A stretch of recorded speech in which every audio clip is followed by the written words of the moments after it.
This week, we dive into the hidden costs of commercial land and get a little touchy-feely in Profit Cash Growth Extra. Welcome to the Profit Cash Growth Podcast. This is the podcast for 6 and 7 figure business owners who are looking to grow a financially successful business. My co-host, Claire Hancock, is a finance director, chartered accountant and entrepreneur. And every week, I'll be exploring guidance and frameworks designed to help you increase your profits, improve your cash flow and grow your business. So this week, I've really had my business juices going, haven't I, Claire? Because we're going to be talking about commercial land, and it's to do with one of your clients that you've been chatting with me this week about them buying some commercial land, and they're local to us. And I've got myself a bit of a bee in my bonnet about self-storage, haven't I? Oh, you have. Actually, I watched another podcast, and this self-storage guy was just like, the profit margin just blew my mind away. It's like making 50% profit, turning over 400 grand, making 200 grand profit. It just sounded amazing, and it just got me thinking, you know, can we team up with this business that's buying this commercial land that's a little bit too big for them, and can we stick some containers on it? So yeah, I mean, if anybody was remotely interested in self-storage, do check out this podcast. It's from a guy called Dean Booty. He goes by the brand of Mr. Self-Storage, but yeah, he's got quite a few self-storage units across the UK, and he also supports a lot of other businesses. So he's very well known in the industry, uber successful, but also growing, still quite new to it all. He also does a newsletter, which I signed up to, and I think it's just like wild. He does it every day. Yeah. I mean, I was just like... The level of detail in it. I was just like...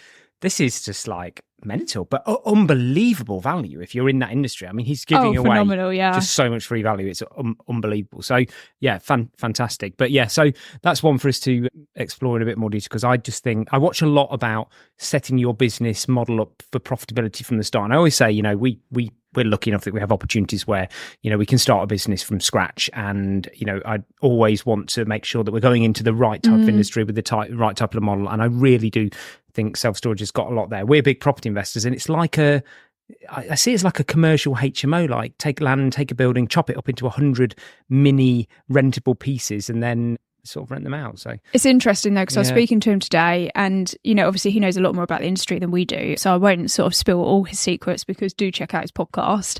But he was saying that, you know, the UK is so far behind America, but he thinks there's probably about 10 years left in this, and then the market's going to be quite saturated, and it's going to start becoming quite difficult to compete. So it's interesting, because one of the things that was in the back of my mind when he was saying that is, okay, so what's the plan for your business in 10 years time? Yeah. And I think that's a slight difference to what I would say normal property is, that people are always going to need to live somewhere. Yeah, I mean, generational, 1,000 years. Yeah, it's very, very simple. I agree, but all businesses, you know, have a life cycle. They have a do. Life cycle. Yeah. And exactly what we were saying last week about why the top 20 companies in the global stock exchange are not the same 20 companies 20 years on. So you do have to have a plan to innovate. So anyway, let's move on to this week's news story of the week.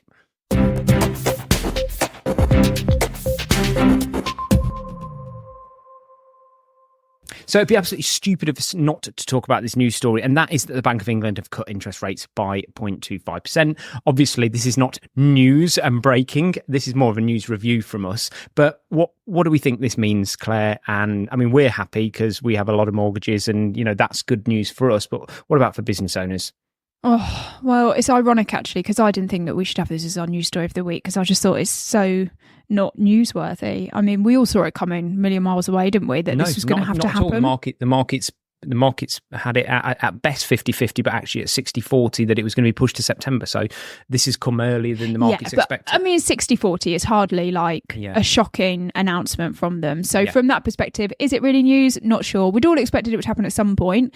I think the reality is, if you're a business owner and you've got any finance on fixed rates, then unless you're going to refinance those products, there's not really a lot you can do. But you can't take advantage of this.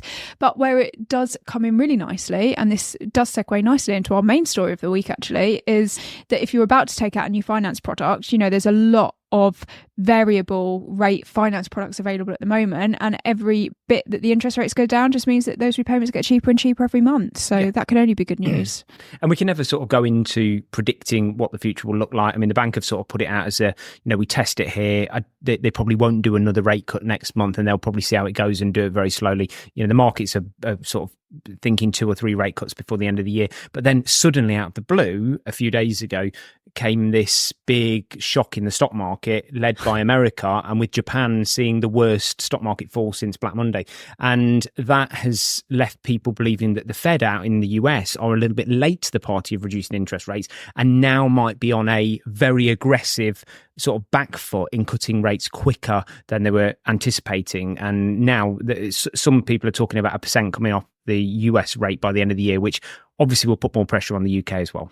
And I think this is a really interesting one to watch, actually, because whilst the headline certainly hyped up a little bit more than I thought was necessary about what happened in the stock markets in the US, we were talking, I think it was like 2.8% drop or something. 2.5. Yeah. I said to you, didn't I? We have index trackers, and I was saying, this year's been really good. So your index tracker's up 15%, and then everyone calls it a crash when it crashes 2.5%. Yeah, it was ridiculous. That's life, isn't it? You can't always go up. But I won't bore our listeners too much, but if you are particularly interested in economics and how world economics works, go and research something called the interest rate parity theory. And this basically explains why interest rates around the world, why is it normal for other countries to follow what America's doing. So if America's going to start slashing its interest rates, then we would expect to see a similar thing in the UK happen too. And it's all about this concept that something costs the same in every country. To if you need to go and buy a bag of flour, that bag of flour is the same sort of comparison compared to a house in each country. Yes. So the currency has different. Yeah, everything's in perspective when you look at the world value of the currency and the GDP and things like that. So we won't go into too much about it now because it's quite techy. But interest rate parity theory, really interesting. If we do see America start to cut interest rates, then there is going to be nothing that our government can do but follow suit. Well, it's not even our government, the Bank of England. They will have to follow suit. And the ECB, I think, they all sort of follow, and we usually follow America in some form or another. It's really weird this time that we've done the rate cut before them, actually. And I think that's just because they were struggling so much more with their own domestic inflation, I think. Yeah, absolutely. And, just if other countries start slashing interest rates, then it will be really interesting to see how our bank reacts, especially if if America do have this recession like everybody's predicting. Will the UK follow? Because we've been talking, I'm so bored of hearing the word recession. Like we've been on the brink of a recession for like 27 years or something now. It's ridiculous. I'm so bored of hearing the words house market crash for the last 20 years. You know what? If you say something and up, one day you'll be right. That's the way I look at it. So I think, as they always say, be your own economy and manage your own money and move forward in your own way. So right, let's move on to this week's deeper dive, Claire, where we're talking about commercial land.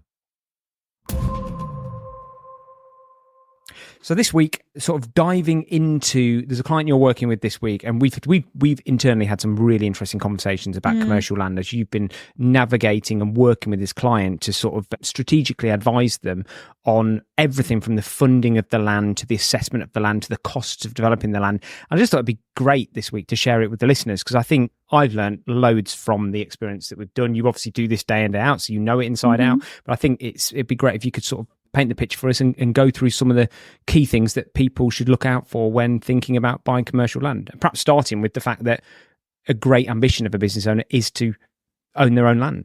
Yeah, absolutely. I mean, it's like the ambition of anybody, really. Whether you're renting your home, everyone wants to buy their home because they feel like rent is money down the drain, and it is to a certain extent. And this, this business owner, the amount that they're paying in rent, they can literally swap that rent for the mortgage payment and in 20 years own a plot of land. So there's some additional costs. You've got business rates, you've got your own utilities and things like that on top. So their costs will go up a bit, but, actually to potentially own quite a sizable plot of land is significant, because all of a sudden your business has got a really tangible, valuable asset. Yeah. And can we say the numbers without revealing anything confidential? Because I know I'd be really interested, like what is this current owner paying per year in rent? And what would they be paying in the finance, for want of better word, for the commercial finance, and what would that look like? Yeah. So the land is £1 million. Okay. How does that value come about? Is that simply, is that the asking price of the land, or is that is that been surveyed at that value, or where does it go from there? Yeah, so it is literally the asking price at the moment. So, as if you were buying a normal house, you would compare it to other comparables on the market, you get a valuation, and hopefully there will be some negotiation on it. But that is the asking price, and we know there's other parties involved. So that asking price has got to be pretty sensible just on that basis alone. And for people that aren't aware, because I talked about this with you this week, how do you value commercial land, or what is it based on? With residential, it's it's your neighbour's house, it's others on the street that look the same, but you don't have that level of comparability, do you, in commercial land? So for finance purposes or for for other purposes, how do they usually value them? Yes, it's normally a multiple of the rent achievable from that plot of land, and 10 years is quite common, but if you've got a lease contract, so if you own a plot of land and you've leased that land to somebody for 20 years and you're going to be getting 100 grand a year, then it's very reasonable to put that sort of value on that plot of land. But where it has become very grey is particularly for us where we are right in that Oxbridge arc where they're joining Oxford and Cambridge together, and there is massive industrial commercial development going on in those areas, and the demand for not only these mega logistics centres but also much smaller units. So you used to be able to just value a plot of land and say, okay, I could build X size warehouse on it and it rents for X square footage. But now it's like you could build, instead of one big warehouse, you could build 20 individual units and quite increases the rentable value. So that is actually becoming more and more challenging as you're thinking about smaller businesses that might need slightly bigger locations, is you have to pay a premium because somebody could split that, a little bit like if you were buying a plot of land, would you build one house or would you build a block of flats? Yeah. Yeah, you're going to maximise the value of the land. And so you are competing with developers now, developers who are developing commercial land for commercial purposes. Whereas, years ago, you were only competing with developers who were building houses. Building commercial property is now really, really good money in that as well. It's safe money as well. Building the commercial, but also potentially even getting residential in it, because they're with relaxing brownfield sites and things like that. That becomes challenging as well, and you're competing with that audience, which is again different again. Luckily, we know this plot of land is sandwiched right in the middle of an industrial estate, so that's never going to happen. So. Setting the scene for this then, so this client of yours, they've been looking for land for quite a long time, about 5 years, haven't they, for the right space. They need a huge amount of land, and they were over the moon when finally a plot of land really close to them came up. So we've been looking for about 5 years on and off, and unfortunately they're quite a small business and they're quite local. All of their staff live in Leighton Buzzard, and they don't want to move from there. So that does make the search radius quite difficult. But for anybody that knows where we are, like I said, we're in the Oxbridge arc, but we've got Luton on our doorstep, and land in Luton, for example, that could be another possibility. But it's so expensive because you've got the airport there and things like that. So they're finding it incredibly difficult to find the right land for the usage that they need as well.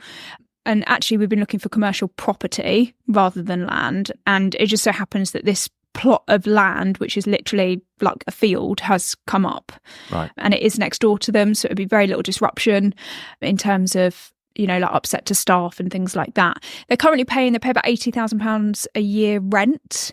And to give you an idea, I work with a fantastic broker who has been able to secure a mortgage over 20 years, and they would literally swap 80 grand of rent for 80 grand of mortgage payment. So it's like for like when it comes to rent. Okay, and the land would be paid off and clear in 20 years. It's totally repayment, refinance.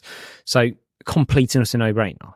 No. If they can... Oh, felt like it to me. Go on. It feels like it. But this is where... So for anybody that is subscribed to my newsletter, what we are specifically talking about here is land, not commercial property. And this is where I'm a little bit nervous for this client. They haven't done anything like this before. They only have quite a small office team. Most of their employees, I think they've got like 15 employees, but most of them are sort of on the tools employees. And they've only got 4 people in the office, one of which is the MD. So in terms of this being a humongous project to buy this sort of 8, I think it's about 2 acres of land and convert it for their needs, I think is going to be incredibly expensive and incredibly time consuming. And I don't think it's the right thing for them to do based on where they are right now. So wouldn't you, I'd agree with that, if they were managing it, wouldn't the best course of action for them to employ somebody, a company or a project manager who's done this before, and that's a one-off cost in their business to get this land where it needs to be and through? Because you're absolutely right, they don't want the distraction, they haven't got the skill set. So why is that not a potential option for them? Well, look, let's talk through what they need to do to get this plot of land up and running to the point where they can move to it. So firstly, it's land. They need to apply for planning permission. And, you know, for anybody that's ever dealt with a council, that is incredibly painful. So let's just say, agreed. You know, they can get the planning permission through, and you don't need to buy the land and then wait to get planning permission. It's very common with commercial land that you sign a contract, which is like an option with the landowner. And you say, you know, you basically will pay you a small amount of money to sit there in the background and be quiet while we go through this planning permission. If we get the planning permission, we'll buy the land. If we don't, we'll say goodbye. And you pay a small amount of money up front normally to keep the landowner sweet for that. So from that perspective, it's not a risk if they don't get the planning permission, but you still, you know, you've got architect's drawings and everything like that, and all of those costs will add up. So you've got a few £1,000s outlay right at the start just to go through that process. But the biggest one, which I think is overlooked, is preparing the property. You know, if you're buying land that's never been used before, there's no utilities. Number one, there's no electricity, there's no gas, there's no sewerage, there's no water, there's no internet, and you have to pay to install all of that. Yeah. I mean, one of the costs that I thought was really interesting was in groundworks, and you were talking about concrete being liquid gold at around £100 per square metre. It's bonkers. I mean, it's bonkers. Insane. I didn't even realise concrete was that expensive. Yeah. So the cost of just preparing that land, even if you just wanted to put a basic warehouse on it or a basic office building and things like that, you know, you're literally probably looking at 6 figures to put utilities in and to put a small patch of concrete down that you could put an office on. It soon adds up with utilities because they are often based on how far the dig needs to be for the gas or electricity or whatever that is, and they won't allow you to do your own dig at your own cost through the land. It has to be done by then. So for example, if you want to get telephone installed, you have to go to Openreach, and you're not allowed to do it yourself. Lots and lots of challenges sort of around that. Same with sort of the internet, as you've said, obviously planning permission, and then, as you say, groundworks as well, and then project management. So there's a whole bunch of things that need to be considered. I've got a ballpark figure. So we've got £1 million plot. We've been able to secure an 80% loan on it. So we've got a 200 grand deposit that we need to find. And I've then predicted a further 350 grand of upfront costs. And that is made up of utilities, the internet, doing the groundworks, putting some sort of building on there with toilets and things like that in. You've got stamp duty. The other thing that we need to consider as well, which is a minor thing, but again, it just adds this layer of complexity if you haven't done it before, is I as an accountant wouldn't recommend normally buying the property in the trading company. So you're going to want to set up a holding company that's going to own the freehold to this land. And then you're going to have to draw up a lease contract to rent it to your trading company. Yeah. It's important.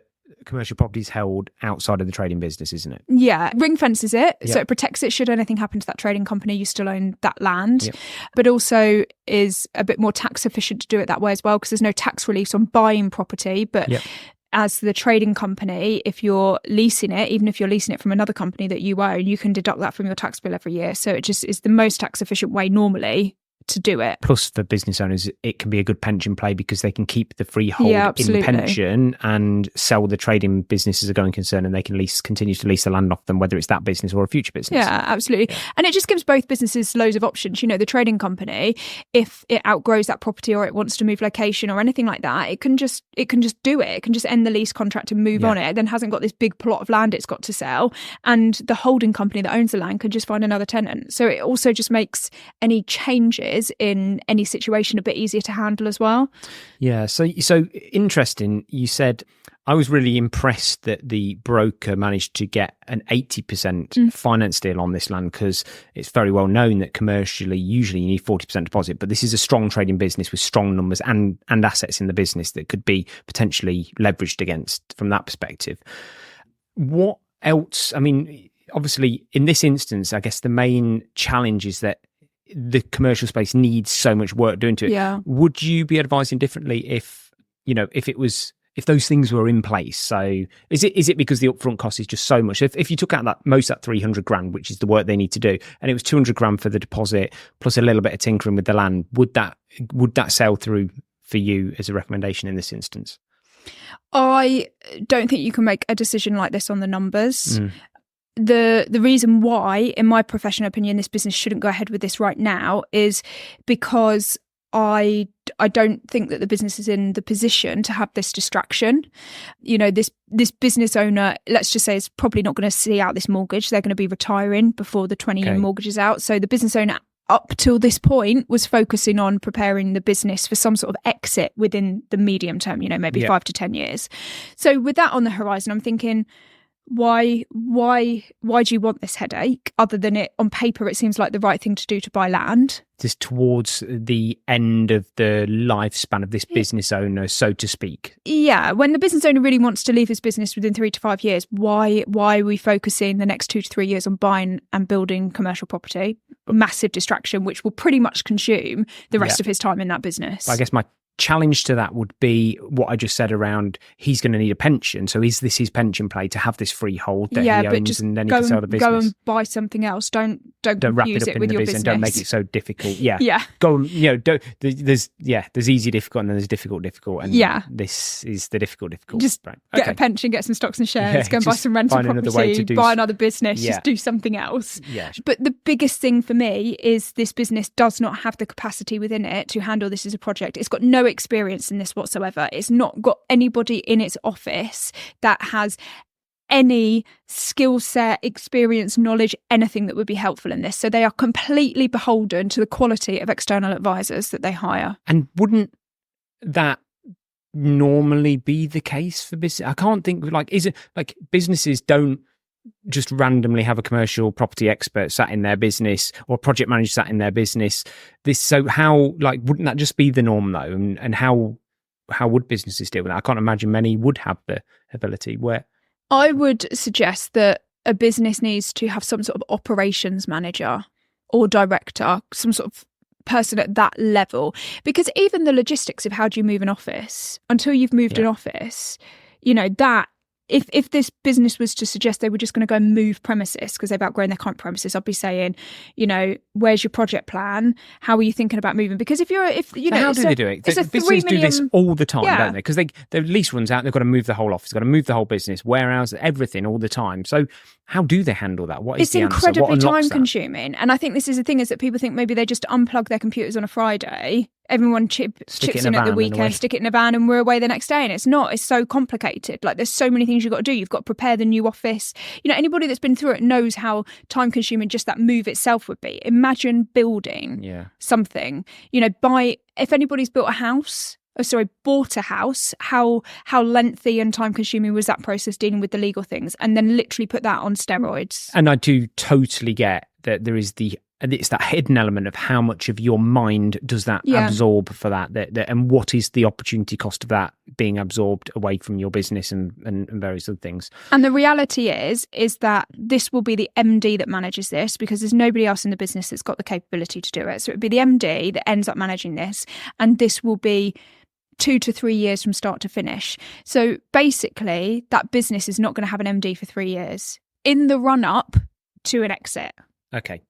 It's an interesting one. I mean, I think to sort of summarise and bring this to a close here, I think that the sentiment is that we absolutely believe in owning the commercial property. And especially the property that you trade from, because the benefits of that are immense in terms of bringing them together. But I think, just to read your summary on this, you said, so while the idea of building, your perfect commercial space might be tempting, it's crucial to consider the hidden costs and challenges before diving in. Sometimes that slightly rundown property that's already standing may be a better investment in the long run. And I think it's important when you're doing a cost benefit analysis to try and put some sort of value on distraction. Yeah. I think, we can get carried away. I've crunched the numbers, and on paper this looks like the right financial thing to do, but it's that element of distraction. It's always the hidden things and things we don't know that are the things that often catch us out, isn't it? That by going down, like I say, just put a value against it. It doesn't have to derail everything, but it can. But you've got to put a value against it. You can't say it doesn't exist. Yeah, by going down this road, what other opportunities in the next 3 years will we miss out on? Yeah. And I think that it's very difficult to do that because it's unquantifiable. It is. And probably as a finance person, people are saying to me, but on paper this stacks up, Claire. Why are you not telling them to do it? Yeah. And it's like, I think that's the difference between a bean counter and a like strategic commercial finance director, is that you've got to think about, is it the right thing for these individuals and the longer term goals? If this was a newer business, somebody in his 40s that was planning on running out the life of this mortgage in their business, then absolutely this is the right thing to do. Ultimately, you've done everything to support them and you've laid everything out to them, but ultimately it's their decision. If they tell you to fuck off and do it, that's their choice, isn't it? Yeah, And also that's incredibly important that part of my role, I sit in front of some customers and I can tell them exactly what I think and they go in the opposite direction. It's incredibly important as a professional. You pay for my opinion, but then you also pay for my support and advice to 100% get behind whatever path you choose. Yeah. So if they choose to do this, I'll be heavily involved and I'll be throwing myself wholeheartedly into it. Precisely, I'd never dream of saying, I told you not to do that. That is career suicide and disgusting as far as I'm concerned. So if they choose to do it, it'll be really exciting and I'm quite looking forward to it, actually. I love a little building project. So I've worked on a few of these before and they're very exciting. So I'll be looking forward to it. Perfect. Great. Well, I think that wraps up our deep dive. Nice, interesting roundup of commercial property. And let's see what exciting things we've got in this week's Profit Cash Growth Extra. So, this week's Profit Cash Growth Extra is a little bit of a curveball, as we often have curveballs. But you see, we're fairly into our exercise, aren't we? We do a bit of weight training, bit of weightlifting. I've been doing that for 3.5 years now. The problem is over time is that there is a problem that comes with that, and that is painful muscles and difficult joints. So my Profit Cash Growth Extra this week is a regular massage. And it's only when we started to get very regular, every 2 weeks, I'd have every week if I had the choice, but every 2 weeks to get a sports masseuse in. She does it in our house, doesn't she? Yeah, she comes in with her bed. She could be a he. It doesn't really matter. But I don't know what you're like at. I'm just being politically correct. And she's just an expert. I love experts in their field. What we love about Danielle, who's the lady that does the massage, is that you spend the whole 45 minutes quizzing her on everything biology. So you can, I feel like if you were doing this in my business, I would think that you're trying to learn how to do this yourself so you can cut me out. But it's just fascinating, isn't it? I want to know understand your body. Every muscle she's touching, what makes it tight, what body pattern movement makes it tight, what weakness is likely to have caused it, what movement pattern, even. It blew my mind the other day when she was massaging my thigh and she massaged upwards.